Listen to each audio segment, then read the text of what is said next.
नमस्कार, अक्काच किचनमध्ये तुम्हा सर्वांचं स्वागत आहे. आज आपण शिकणार आहोत की कैरीचे यम्मी आणि हेल्दी लोणचे कसे बनवायचे. त्यासाठी आम्ही कैऱ्या रात्रभर पाण्यात भिजवून ठेवल्या गार होण्यासाठी, आणि ह्या कैऱ्या अशा कडक असल्या पाहिजेत. हे लोणच्याच्या कैऱ्या म्हणून भेटतात. आणि आता ह्या लोणच्याच्या कैऱ्यांचे आपण फोडी बनवून घ्यायचो, ज्याचे की आपण लोणचे बनवणार आहेत. हे असं टूल भेटतं, नाहीतर एक असं चाकूनी वगैरे तुम्ही ह्याच्या फोडी करू शकतात, किंवा ह्या फोडी तुम्हाला बनवून पण भेटतात. साधारण त्या एवढ्या आकाराच्या फोडी करून घ्यायच्या आहेत आणि त्याच्यानंतर ह्या अशा पुसून घ्यायच्या आहेत आणि इथं एका ठिकाणी साचून घ्यायचे आहे. तुम्ही हे पाहू शकता की आम्ही सगळे आमच्या आजीला कसे हेल्प करतोय, तसे तुम्ही असं फॅमिली रियुनियन पण करू शकता. खूप चांगली. तर इथे एक टीप आहे की लोणचे बनवताना असे थोडेसे पिकलेल्या कैऱ्या वगैरे घ्यायच्या नाहीत, ह्यानी लोणचं खराब होऊ शकतो, सो याचा वापर करू नये. आता इथे पाहू शकता की ह्या अशा फोडी झालेल्या आहेत सर्व आंब्याच्या. आम्ही साधारणतः 100 आंबे घेतले होते आणि आता ह्या आंब्यांना असे नीट पुसून घ्यायचं आहे. आणि पुसून झाल्यावर ह्या कैऱ्यांचं किती किलो भरतात हे बघून घ्यायचं आहे. त्या हिशोबाने आपण त्याचा मसाला बनवणार आहोत. तर फोडी आमच्या 8 किलो भरलेल्या आहेत. तर आता मसाला तयार करताना इथे आपण मेथीदाणे घेतलेले, ते थोडेसे तेलात परतून घ्यायचे.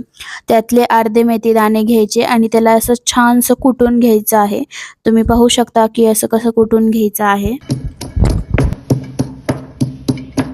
तर मसाल्यासाठी सर्वात अगोदर आपण 250 ग्राम तिखट घेतलेले आहे आणि त्याच्यामध्ये 4 पॅकेट लोणचेचा मसाला टाकलेला आहे, जो की 400 ग्राम असेल. आणि मेथी दाणा आपण 2 टेबलस्पून घेतलेला आहे, त्याच्यामधला 1 टेबलस्पून आपण कुटून घेतलेला आहे आणि एक नुसता तेलात परतलेला आहे. आता त्याच्यामध्ये आपण हळद टाकणार आहोत, ते पण 2 पॅकेट 100 ग्रॅमची, म्हणजे टोटल 200 ग्रॅम हळद टाकली आहे याच्यामध्ये. आणि हे सगळे जे माप आहेत ते 8 किलोसाठी आहे. 1 किलोचा माप मी तुम्हाला डिस्क्रिप्शनमध्ये देते. आता आपल्याला तेलामध्ये 1 टेबलस्पून मिरे आणि 1 टेबलस्पून लवंग नीट परतून घ्यायचं आहे आणि ते परतल्यानंतर असं मसाल्यामध्ये टाकायचं आहे.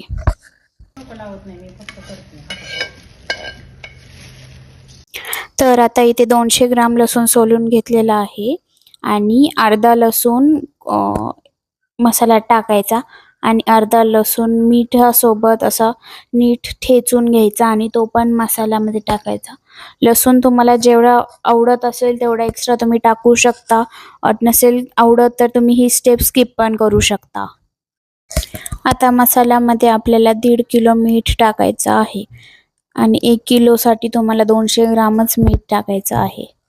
हा मिठासोबत ठेचलेला लसूण मसाल्यामध्ये टाकून तो नीट मिक्स करून घ्यायचा आहे. तर आता आपल्याला अर्धा किलो मोहरीची डाळ घ्यायची आहे आणि ती अशी चांगली परतून घ्यायची व तिला गार करायला ठेवायची आहे. आता ही थंड झालेली डाळ मिक्सरच्या भांड्यामध्ये ठेवून असं भगऱ्या त्याची डाळ पीठ करून मसाल्यामध्ये ॲड करून घ्यायची आहे.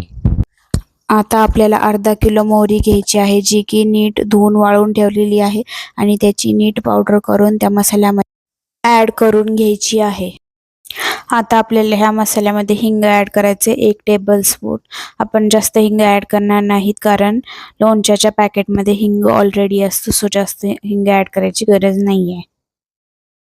1 किलो तेल कढईमध्ये गरम करून घ्यायचे आहे, पूर्ण ते तापून घ्यायचे आहे. तेल तापल्यानंतर त्याच्यामध्ये 1.25 किलो गूळ टाकायचा आहे.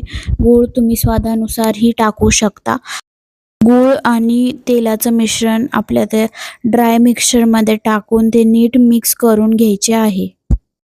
आता आपलं हे मिश्रण तयार झालेलं आहे. आता आपण लोणचं प्रिझर्व करण्यासाठी भांडे कसे तयार करायचे हे बघणार आहोत. लोणचे खूप दिवस टिकावे म्हणून आपण त्याला धुरी देतो. तर आता पाहूयात धुरी कशी द्यायची. धुरी देताना आपण विस्तू घेतो आणि त्याच्यावर हिंग आणि लसणाचा पाला टाकतो. त्याने जो धूर बनतो तो आपल्याला भांड्यात टाकायचा असतं. अजून एक टीप म्हणजे भांडं जे वापरायचं असतं ना, ते चिनी मातीचं किंवा काचेचं भांडं वापरायचं असतं. धातूच्या भांड्यानी लोणचं खराब होतं. आता त्याच्यानंतर त्या भांड्याच्या आतमध्ये आपल्याला धूर जाऊ द्यायचा आहे आणि त्याच्यानंतर तो असा धूर गेल्याच्या नंतर त्याच्यामध्ये त्याच्या बुडाला हिंग टाकून त्याला एका झाकणाने बंद करून ठेवायचं आहे. याने काय होतं की खूप सारे जंतू मरून जातात आणि लोणचं खूप दिवस टिकतं. धुरी देऊन आमचे दोन्ही भांडे तयार आहेत. त्याच्या बुडाला थोडा थोडा मसाला टाकायचा आणि त्याच्यानंतर आपण ज्या कट करून ठेवलेल्या कैरीच्या फोडी आहेत त्या मसाल्यामध्ये घोळून त्या बरण्यांमध्ये भरत जायचं. तर असं करत दोन्ही भांड्यामध्ये लोणचं टच्च भरून घ्यायचं. आणि अजून एक टीप म्हणजे जर तुमचा मसाला आणि फोडी दोन्ही शिल्लक असेल तर तुम्ही ते पाटीतच कालवून ठेवा आणि दुसऱ्या दिवशी जेव्हा लोणचं मुरायला लागतं तेव्हा त्याची साईज कमी होते. मग ते पाटीतलं लोणचं परत तुम्ही डब्यामध्ये भरू शकता.